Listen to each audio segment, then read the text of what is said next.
there. Let's do video. So we are recording. If you do not want to be recorded, please leave now.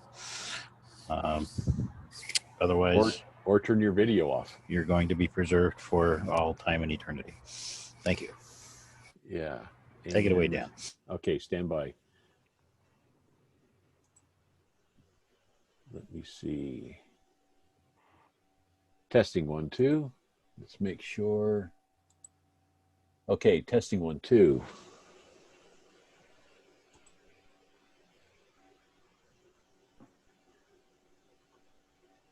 And welcome everybody for the Marie Amateur Radio Club. We are going to be talking about ham radio go kits. What is right for me? And without further ado, I'm going to start the presentation. And I need to get the presentation. Let's see. Let me first of all share my screen. Share screen.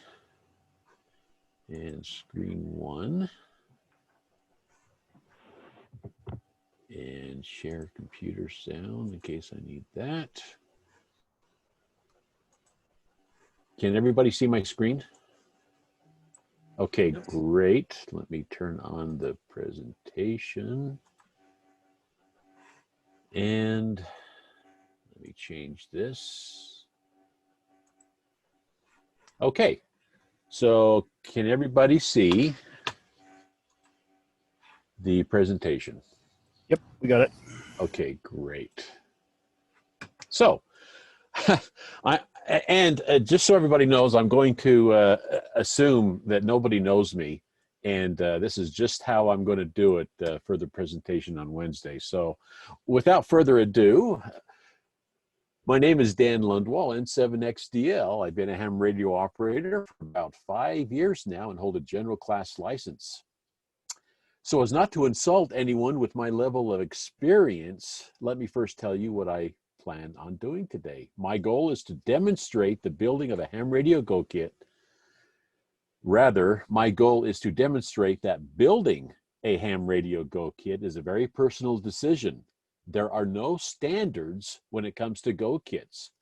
I will be emphasizing emergency communications, but the concepts I present are concepts that apply with all go kits that you might build. As a matter of fact, what I'm about to tell you is widely available to anybody who simply looks. Before I started my own go kit build, I went to the source of all knowledge, yea, the guru of intelligence, the master of all things known, where everything is 100% correct. Yes, the internet. I attended various workstations or workshops, some presented by Dan O'Connor, as well as John Jacobs. You may have seen him. They're around quite a bit. I've watched literally hundreds of videos on YouTube. I've witnessed many friends and fellow ham radio operators create their own, given me many wonderful ideas before I created my own. I came to the conclusion that everyone has the same basic idea when it comes to go kits, and that is go kits are as varied as the person making it. So based on all the material I gathered, I set out making my own go kit. Before I demonstrate my build, let's discuss a couple of fundamentals that were common in all the sources that I studied. So, let's first define what a go kit is. A go kit, or a go bag, some people refer to it as, is an organized group of interrelated items placed in a container designed to fulfill a purpose. That just about sums it up, doesn't it? Because the very definition of a go kit tells us that it is designed to fulfill a purpose, we can postulate, that's my big word for the week, that the purpose can be as different as the person creating the go kit. Some people will create a go kit for a very specialized purpose, like my first one, for example. My purpose was to create a go kit that would satisfy my responsibilities as a member of the Salt Lake County ARES group and be designed so that I could provide communications 24/7 for as long as the event requires. My other Go kit was created to grab and take with me to provide communications in a SAG vehicle. Yet another Go kit is built around all the various HTs that I have. I'm currently making an HF Go kit to take with me on field day, and incidentally, I've actually done that, and similar events. There is literally no end to the kinds of Go kits that you might build. So for me, I needed to create a Go kit based on some goals. My goals may be different than yours. You need to define the purpose of your Go kit. And this is very, very important. If you don't have an end product in mind for a specific purpose, then it will be rather difficult in building one. You won't know when you're done. So, what is your purpose? Another way of saying this is, what is it that you are trying to accomplish in your Go kit build? As I stated earlier, I will be focusing on communications or emergency communications. So let me start with that. Are you a member of a group that requires communications, especially communications dealing with the emergencies or emergency communications when other forms of communications are down? There are lots of emergency communication groups. I just have a few of them listed here. What about personal use? Sometimes you want to be able to communicate while you go camping, or maybe a larger group that goes four-wheeling. Comms is used all over the place by a variety of people. So within the area of emergency communications, the Go kit you might want to develop will need to answer two basic and fundamental questions. One, you need to understand your mission. And two, you need to define how success is measured or defined.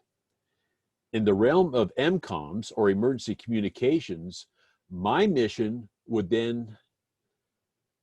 be to get every message I handle to its intended recipient quickly, accurately, and with minimal fuss. My success criteria is simple. Was the message delivered as it was given to me? And did the person receiving the message receive the same message that I received? The underlying message here is that in order to meet my mission goals and success criteria, I must adequately be prepared to handle my assignment so that I can keep focused on my job. Being prepared, both as in the Go kit components as well as my environmental preparations, and I'm going to talk about that, will enable me to focus on the job at hand. That'll become more clear in a few slides coming up ahead here. So, going to an MCOMS assignment, you must take into account a number of considerations, including the current state of things as they are. I need to decide which Go kit I should take. How am I going to power my Go kit for the duration of the assignment? What should I wear in order to be comfortable and safe, including PPE equipment? Do I need to be protected from the weather or environment? How much food and water will I need? Do I need any specialized training? How do I get to my staging area in the first place? Are there any hazardous zones to deal with? The list goes on and on. Obviously, in order to use your Go kit, you actually need to assemble it before the assignment, which means now is the time to put one together. You might also think through each possible assignment that you might be faced with and plan your kit to meet this. There are a lot of different incident types that we might encounter. One that can be very dangerous and takes the lives of millions throughout human history are natural disasters. And the one that is on our minds here in Salt Lake City and Utah in general are earthquakes. There's also wildfires that we get struck with every once in a while. and conflagration. Hey, what is conflagration? Anybody, if you want to pipe up, what is conflagration? Hearing nothing, it is an extensive fire which destroys a great deal of land or property. So it is a wildfire that destroys land or property, which accounts to all the wildfires that go on. Anyway, Utah is no stranger to severe winter storms. I'd hate to dig that one out. Who remembers Salt Lake City when it was flooded down Main Street in 1983? That was quite a scene to witness. Flooding is a real potential danger. Not many hurricanes in Utah, but definitely tornadoes.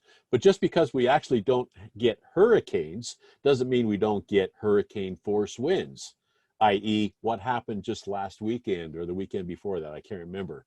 Extreme winds can come at any time, as we all know. Wind damage is a real threat here in Utah.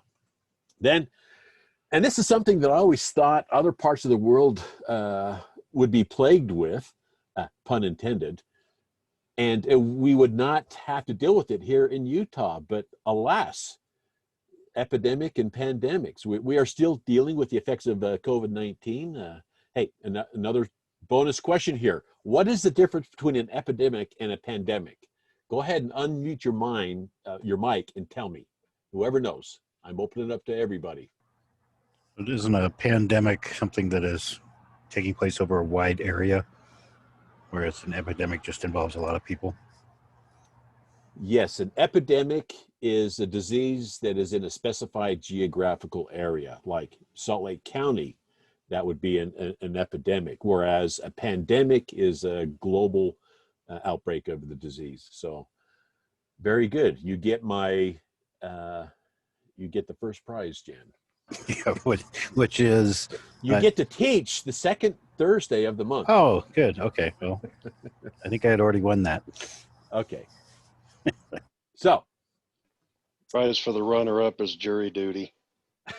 Hey, I love jury duty. So the second type of incidents that we might be called upon are man-made incidents. The first one that comes to mind are terrorist attacks, like what happened on 9/11. Or for that matter, any event with mass casualties. We have search and rescue.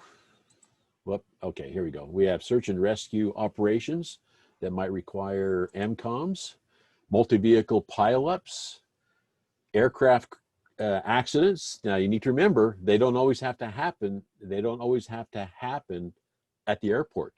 An airplane could just as easily come down on an I-15 corridor and not only cause the aircraft to have issues, but you know, a lot of mass casualties in that way. Train derailment, that is a possibility. We have train lines coming through Utah. Shipwreck and oil spill, I don't know too many ships like this at the Great Salt Lake that would handle that, so I think we're safe on that one. But certainly hazmat is a very real incident. We could have one within any of our interstate corridors. It could also happen with a train derailment. There's also dugway and other military incidents that could pose a hazmat incident. And then you have events. We talk about events all the time, and we invite everyone to try one out. I wouldn't call public service events an emergency communications issue, but you can definitely use the same Go kit on these events as you would in an actual MCOMS event. As a matter of fact, what better way to test out your Go kit than to use them consistently, emphasis on the word consistently, during these non-emergency but critical types of activities. We have Utah SAG events, which include races and marathons. There are parades, like we do on the 4th of July here in Murray. and other various community celebrations that are around. Of course, you have the ARRL Field Day as well as Get on the Air events. So there's lots of non-critical, I can't say that, non-emergency events that you can use your Go Kit for. And by the way, that's where we use the Go Kits most of the time anyway. But just remember, it's in preparation for the other types of events that we have. So we've identified types of events where you might utilize your Go Kits. Now we need to briefly discuss the types of assignments where you might be called to serve. Depending on the assignment type might dictate the type of Go Kit you bring along.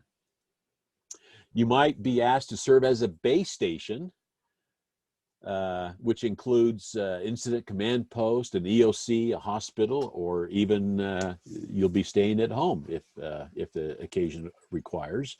You might be called to support a field portable station, such as a field command post or a shelter. You may be asked to become a mobile station, including a mobile command post, shadow someone in a vehicle, or transport or SAG position. There's lots of possibilities there, or even a relay station. Along with the event type and assignment, you also have the communication type or mode of communications that you may need to address with your Go Kit. There's always the tactical voice comms using UHF and VHF on FM. You might need to provide digital comms like VHF packet or D-Star. There's video along with pictures you may be asked to transmit, along with long-haul messaging using HF SSB or CW.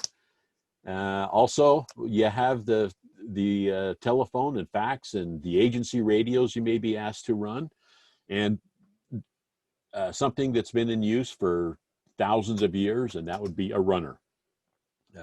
So there's lots of different ways to communicate, lots of modes of communication. The other thing to consider is your length of time.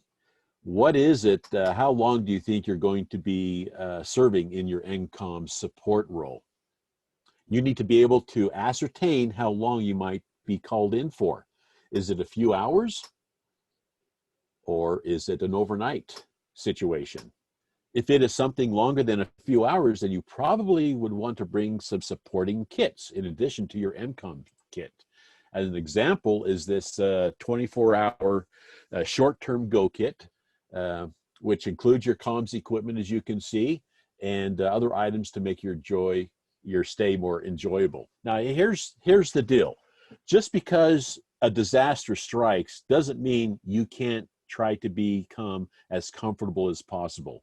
And so the more you're prepared, the more comfortable you'll be out there in the field, in addition to other essential items like this 24-hour short-term Go Kit shows. Then there are events which might be for a longer duration, say 2 to 4 days or even longer. Here's a 96-hour kit in a modular case, something that we're going to talk about a little bit later on. So here are a few things you need to be cognizant of. Your assignment location may be without power, water, heat, phone service, etc. By the way, most businesses will not be open. You'll need to provide your own equipment and personal gear, and you are responsible for your own safety, welfare, and comfort.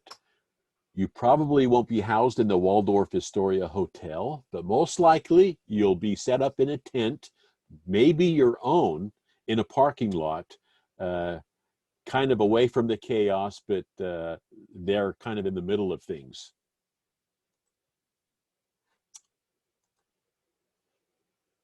So my mission is to provide sound communications. My goals of operation are ways to accomplish my mission. So what are my goals that I'm going to satisfy? Well, I want it to be easily deployable, both in terms of my Go kit as well as my supporting gear. I want to get on the air quickly. I want to stay on the air for as long as I'm needed, because it might be the only source or means of communication for a while. I want to be an effective communicator. Refer back to my mission. What's my mission? I want to make sure the message I get is the same message that I deliver, and that the receiver receives the same message that I received. And that is, as we all know, sometimes a feat in and of itself. The last thing I have here is to have fun. Well, I put have fun in here because we actually run drills and practice sessions before the actual emergency takes place. I'm not sure how much fun we'll really have because we'll be putting all of our effort and time and thinking into making sure our comms is sound. But I put have fun in there because that's what I like to do. That's what I do when I'm out there at a Utah SAG event. I'm having fun and I'm practicing this craft of ham radio. So let's talk about field expedient equipment in building your Go kit. This next section deals with a number of attributes of your Go kit that needs to be addressed. Like I said, I call this field expedient equipment, or in other words, what attributes of my Go kit that make my Go kit field expedient. So there's a number of attributes. One is modular. Do you need everything in your bag? Maybe. Another option is to take smaller kits that you've built depending on the occasion, like RACES or ARES events, 12-hour requirement, a 2-week deployment. Your kits are going to be are going to look different based on those types of deployments. Portability is another attribute. Depending on how modular you created your Go kit will drive how portable it is. What do you have to transport the kit? A wheelbarrow, backpack, duffel bag? There's lots of methods of transporting the Go kit. Also, another huge attribute is, have you tested out your Go kit? Have you actually tried and tested each and every component in your Go kit? Now's the time to find out if something doesn't work. Go outside or another room with your Go kit and take everything out that you think you need. How many times did you have to go back indoors to get something? Find out before you're actually deployed to make sure your Go kit is working and has everything in there. The next thing is being organized. The more organized you are, the more efficient you will be out in the field.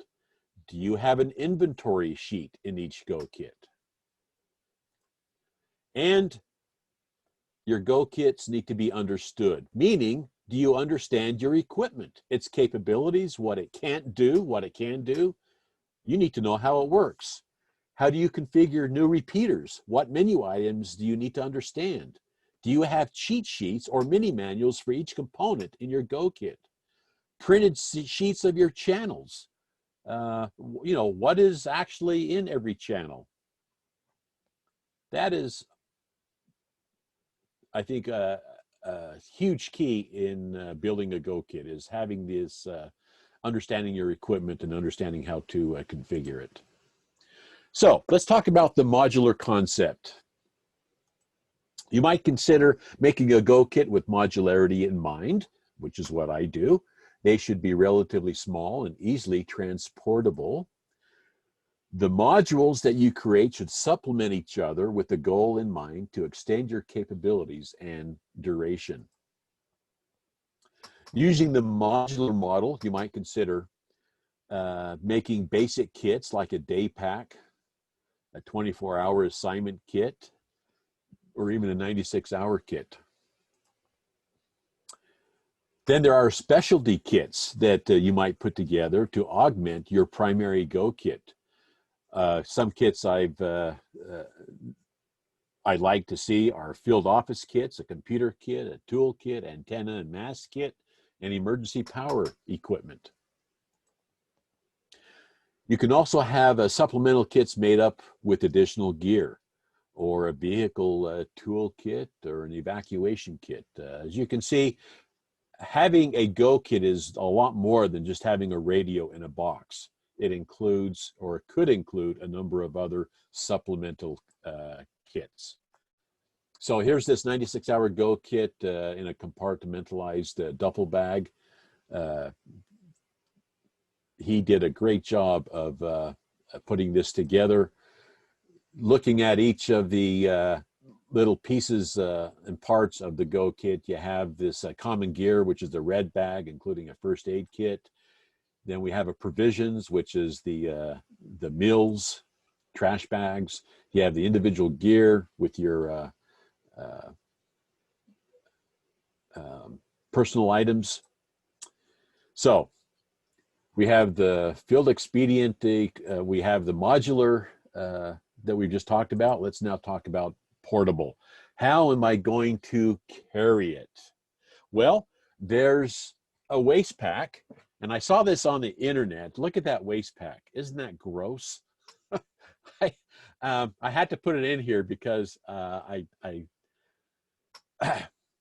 just because of the shock value, I guess. Anyway, so there is a waste pack. You might need a small backpack for everything. There's a Pelican type cases.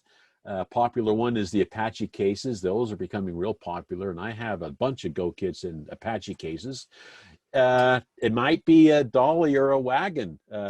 Your Go kits may be so big. And then, of course, you may need a vehicle to carry it.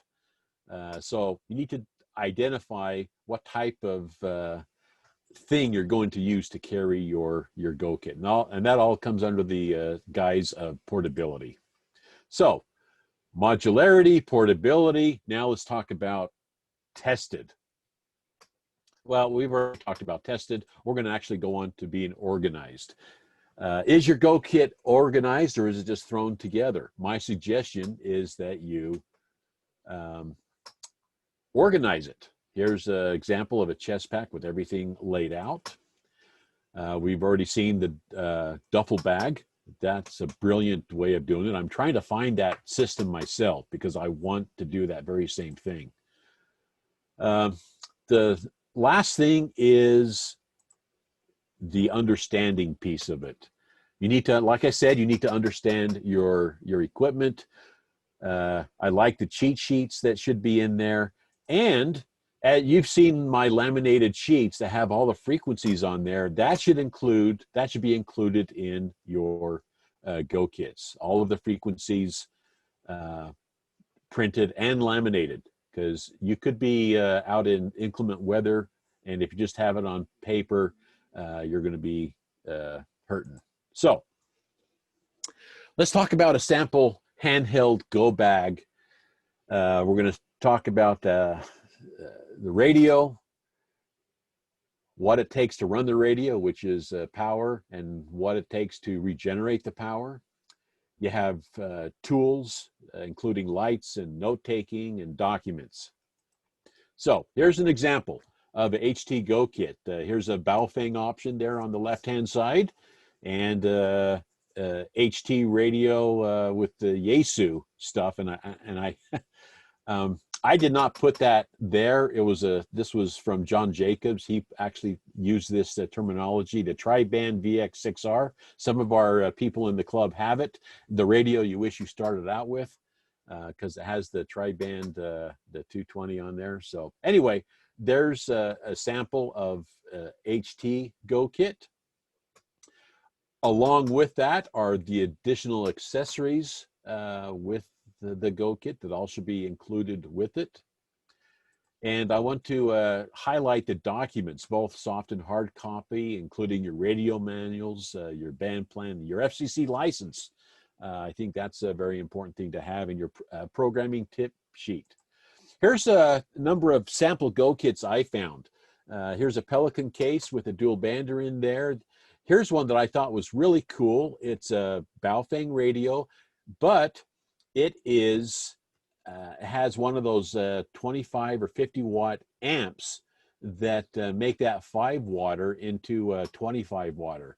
I think that's a great idea, very inexpensive. The only thing is those amplifiers, they are single function. It's either UHF or VHF or 220. But I think that's a brilliant idea. Another one is there's a 3800 Apache with a quad bander. And here's a 6U 19-inch case with the works. I was drooling over that one. Here's a great idea that I saw. It's an ammo can with a dual bander in there, but he made it so that you can run the Go kit without taking anything out, or he was able to slide it out and use it externally. So it's just depends on how you want it facing you. I think that was a great idea. Don't forget your HTs. You can create a Go kit with just HTs on there. I saw this picture and I go, that's a great idea. So I did that. I bought a 3800 case and I made little slots and I put all my HTs in there. And it's a great way, especially when you're going to an event, an MCOMS event, and someone doesn't have a radio and you know that they're a ham radio operator, you can borrow one of your HTs. So I think that was a great idea. Here's a mobile Go kit used for SAG, AE7RG. I think that was a great one. And I love the whiteboard idea. Here's my SAG Go kit. That's what I take with me when I am dealing with when I need to put a Go kit in a vehicle and the vehicle is not already set up with a ham radio.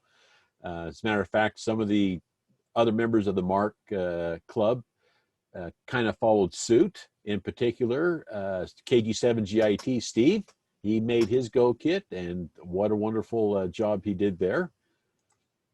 AI3W Rick, this was his Go kit.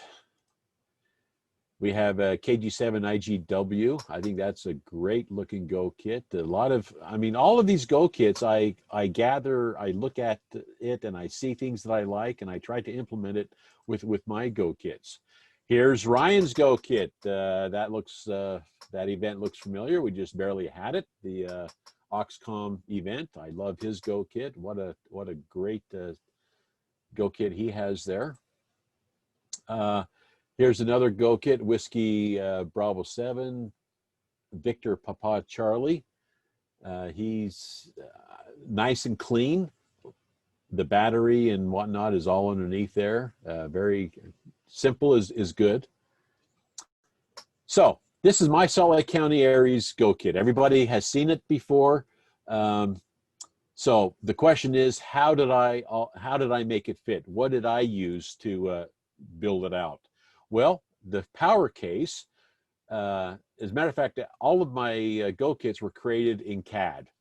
Here's the electrical schematics for the power case, and that's what it looks like. And here's the radio case. I was originally going to have a CB radio in there as well. It turned out that I didn't. But there's the radio shelf, and I like to do it in CAD because I can make the mistakes here. This is like measure twice and cut once. So this worked out for me. There's the radio platform and even the bolt placement. That really helped me do my Go kit. And this is actually what it looks like today. As you can see, I changed the QIT out. I put it in my SAG Go kit, and I used the SLCo 220 radio in its stead. I also have the SO 239 connections on the outside of the case. And I ask why. I think obvious reasons. I can go ahead and, in case of inclement weather, I can put the case lid down and not have to unhook my antennas. So that's why I put that on the outside, put a waterproof cap on it and sealed it.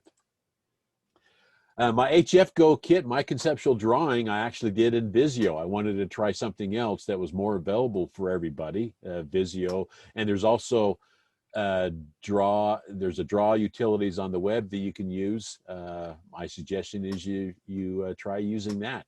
There's the Here's my G90 HF Go kit. This is actually how it's set up, and that's what it looks like today.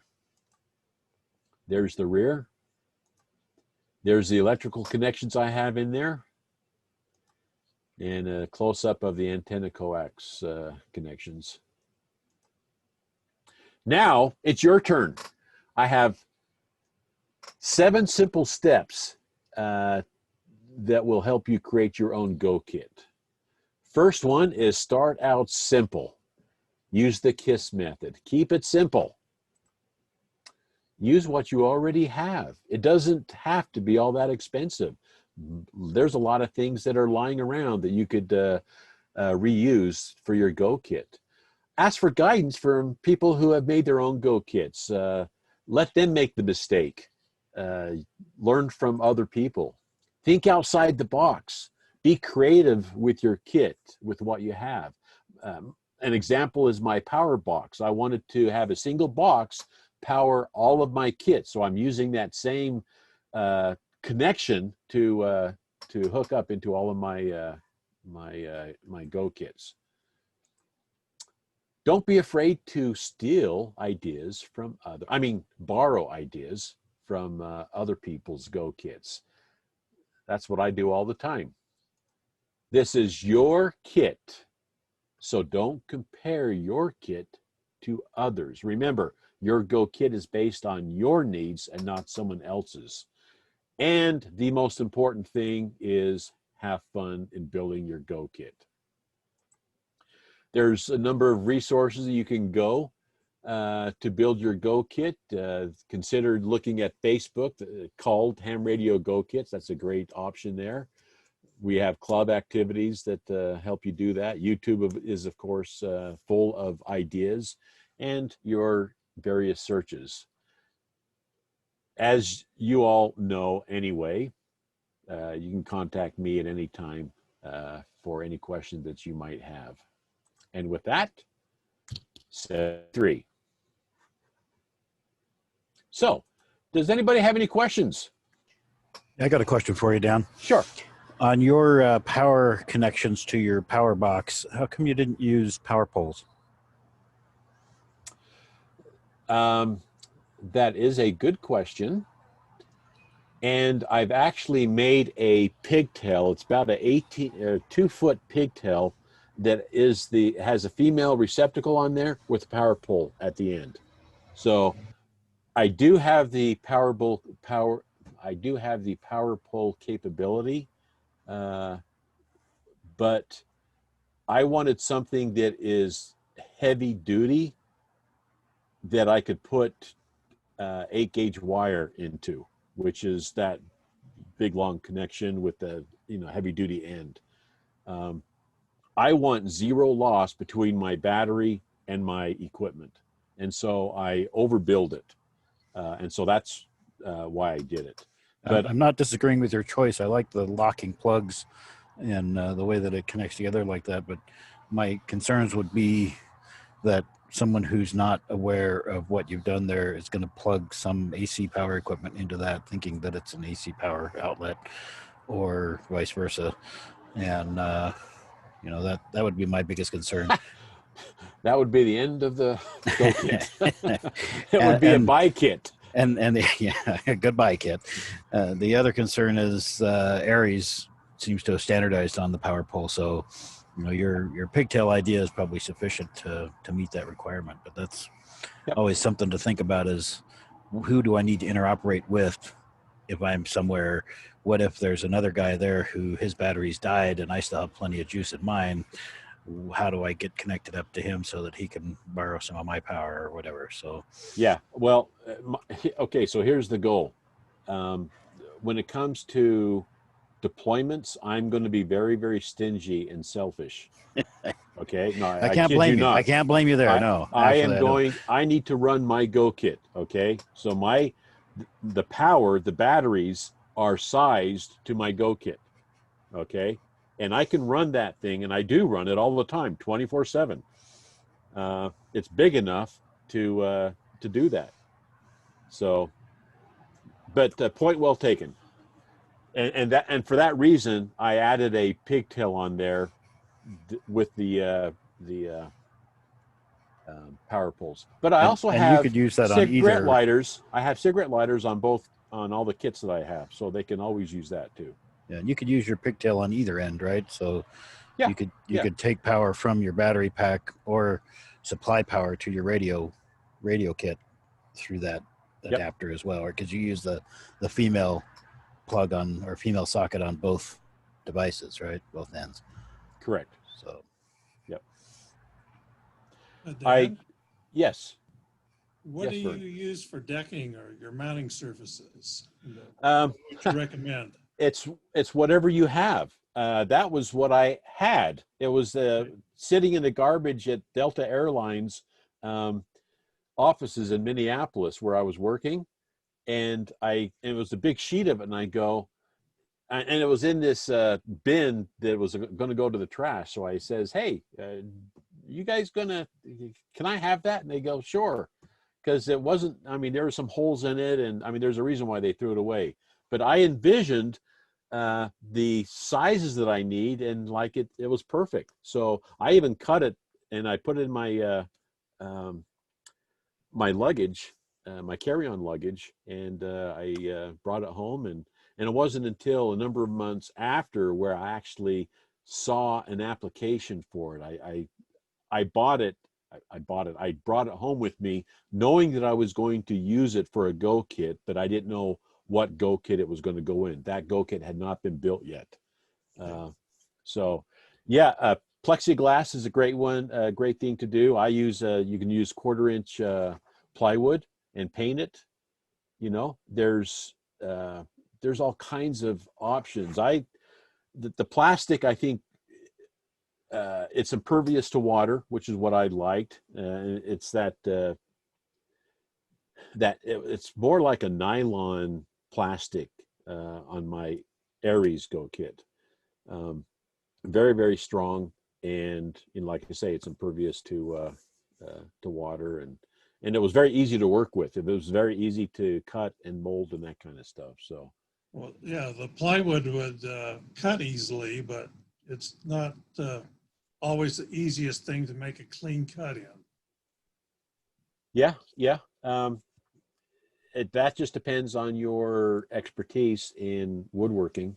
You know, I have a couple of Go kits that are made out of the plywood, and I have a sander, and I take my time. Whatever you do, take your time in building it, because you really want to cut twice and measure once. That's what some people do. You want to measure twice and cut once. Yeah, I've cut the darn thing 4 times and it's still too small, right? Exactly. So, yep. You can take another step too. Some people, they'll take those Pelican or Apache cases or something similar to it, and they'll do up a PVC frame, mount everything inside the PVC pipe, and then they just lift that PVC framing with all their equipment in and out. So you can do something like that too, and that's based on things that you have lying around, and you just get the case. So you can build something and then just get the measurements for the case, and then go through and do things that way as well, and then you're still recycling. Yeah. Now, one of the things I did, let me share again. Let's see, how am I going to do this? Let me do it this way. Zoom meeting. Let me share screen. Screen 1. Okay, do you see my Salt Lake County Ares final product? Because I want to point some things out. Yep. This is that acrylic nylon thing that, as a matter of fact, I think there's a hole right there that was kind of, it's part of finding things in the garbage. But one of the things I want to show you is I have these bolts tied to another plate just like this on the bottom. And so these handles here, I lift the entire thing out. The entire thing pulls out so I can work on it. And that's one of the things that I saw on another Go kit is handles on it where you can pull it out. And I thought that looks good. And all that is a set of drawer handles that you can buy at Home Depot, Um, a lot of people have those just lying around. So anyway, I was thinking about painting it, and maybe sometime I will paint it because it does show dirt, but I do like the, you know, how rugged it is. So that's why I use that.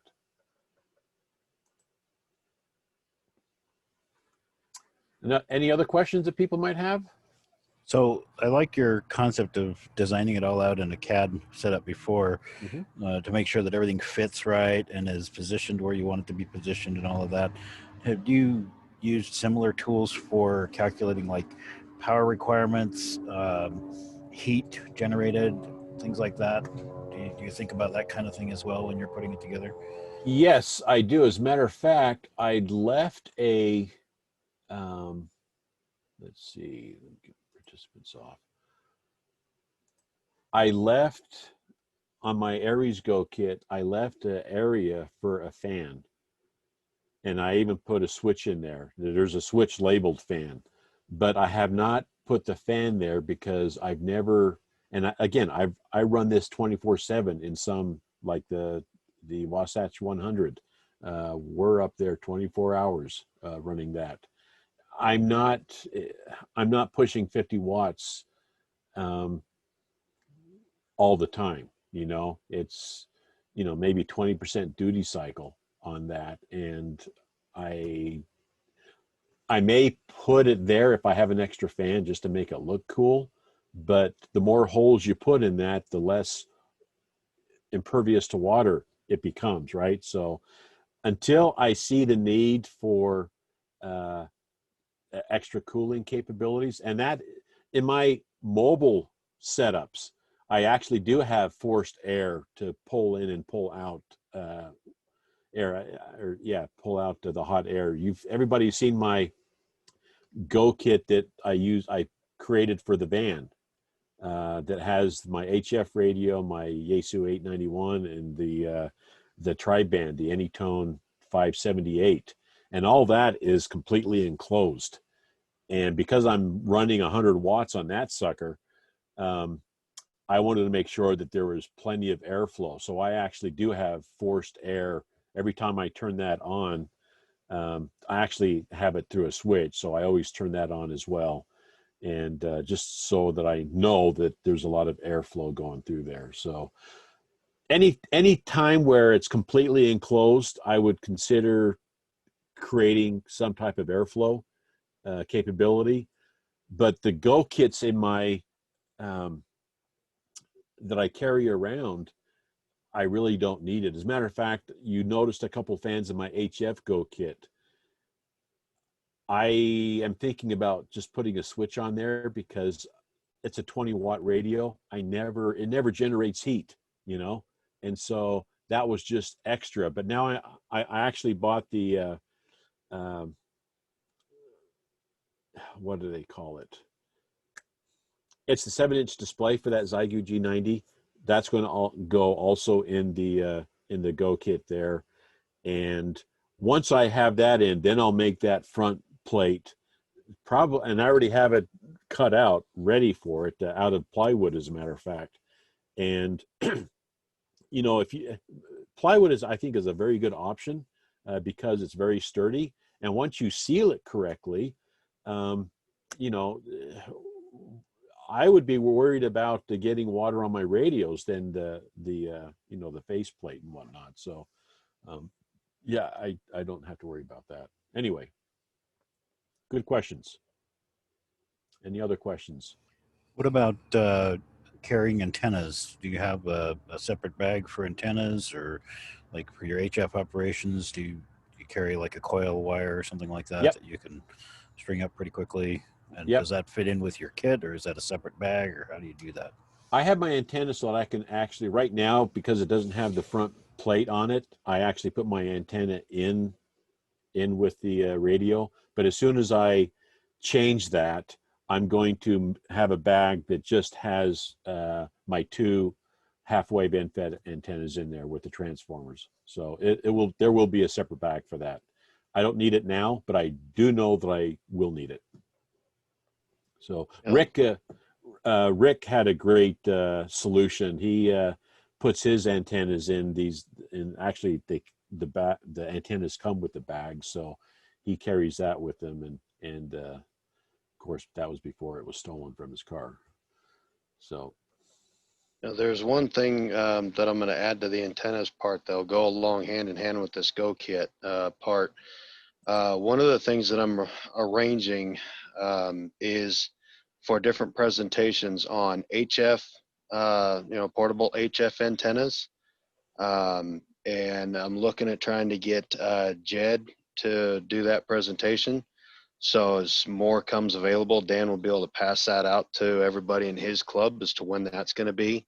And then I'm also looking at doing up another one too for UHF, VHF portable antennas. And they'll cover ones like what Dan uses, like the Slim Jim and stuff like that. So those are all things that will be getting put together too, that you can incorporate into your Go Kit and change your Go Kit as needed. Like for example, one of the antennas I'm looking at building, it's going to cost, unfortunately, because of how rare the antennas or the parts are, the giant slinkies are about $20 a piece now, but it's going to be a slinky antenna. And that thing will compress into about 6 or so inches wide. And you can put it just inside of a little 4-inch diameter PVC pipe. And then there's your carrying case. So you can throw that in there. So different things like that. So for all those kinds of presentations and things like that, to answer some of those questions, I am working on getting all that stuff going. And that will be, being done with the different meetings for the Salt Lake County ARES group. So make sure to stay in touch with Dan, and then hopefully we can help build some knowledge on giving you guys ideas on various things that you can use for your Go Kits. We just wanted to get Dan started here with the Go Kit part. That way people can start getting their mouth watering over to what they want to do. how many people have Go Kits by a raise of hand? Okay, everybody. There's a lot of people that don't have their video on. I can't raise my hand. It's too hard on my phone. Okay. Okay, so there are some people that don't have Go Kits, so I hope this gave you an idea of where you might start. And again, use me to bounce ideas off other people that have Go Kits. What? I am not afraid to talk to people, as you might gather. and we had no idea, Dan. Yeah, I know. I'm just a recluse, let me tell you. But I love talking to other people and see what they've done, and it's, I think that would be a great net to have on just Go Kits, Anyway, Go Kits are amazing. It is so varied. There's not a wrong answer in building one.